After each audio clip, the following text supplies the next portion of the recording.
वाशिममध्ये संतापजनक प्रकार. थकीत अनुदानाची विचारणा करणाऱ्या शेतकऱ्याला तालुका कृषी अधिकाऱ्याकडून बुटाने मारहाण. वाशिम शासकीय योजनांचा लाभ मिळवण्यासाठी आधीच कसरत करणाऱ्या बळीराजाला आता प्रशासकीय अधिकाऱ्यांच्या अरेरावीचाही सामना करावा लागत असल्याचा धक्कादायक प्रकार वाशिम तालुक्यात समोर आला आहे. मनरेगा अंतर्गत संत्रा फळबागेचे रखडलेले अनुदान मागणाऱ्या शेतकऱ्याला तालुका कृषी अधिकाऱ्याने चक्क बुटाने आणि मातीच्या ढेकळाने मारहाण केल्याची घटना मंगळवारी गोगरी परिसरात घडली. या घटनेचा व्हिडिओ सोशल मीडियावर तुफान व्हायरल झाला असून परिसरात संतापाची लाट उसळली आहे. नेमकी घटना काय? गोगरी येथील शेतकरी ऋषिकेश पवार यांनी 2 वर्षांपूर्वी मनरेगा योजनेअंतर्गत आपल्या 3 एकर क्षेत्रात संत्रा फळबागेची लागवड केली होती.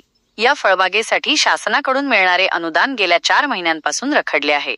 मंगळवारी तालुका कृषी अधिकारी सचिन कांबळे हे गोगरी शिवारात पाहणी करण्यासाठी आले असता पवार यांनी त्यांना आपल्या थकीत अनुदानाबाबत विचारणा केली. अरेरावी आणि मारहाण. मिळालेल्या माहितीनुसार अनुदानाबाबत विचारणा केल्याचा राग आल्याने अधिकारी सचिन कांबळे यांनी ऋषिकेश पवार यांना शिवीगाळ करत चक्क आपल्या पायातील बुटाने मारहाण केली. इतक्यावरच न थांबता त्यांनी जमिनीवरील मातीचे ढेकळे उचलून शेतकऱ्याला मारल्याचा आरोपही करण्यात आला आहे. तुला खोट्या गुन्ह्यात अडकवून तुझे करिअर बर्बाद करीन, अशी धमकीही संबंधित अधिकाऱ्याने यावेळी दिल्याचे पीडित शेतकऱ्याने सांगितले. शेतकरी संघटना आक्रमक.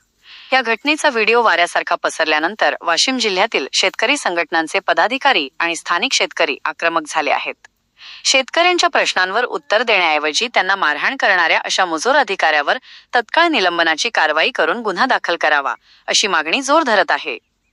या प्रकरणी आता वरिष्ठ कृषी विभाग आणि पोलीस प्रशासन काय भूमिका घेते याकडे सर्वांचे लक्ष लागले आहे.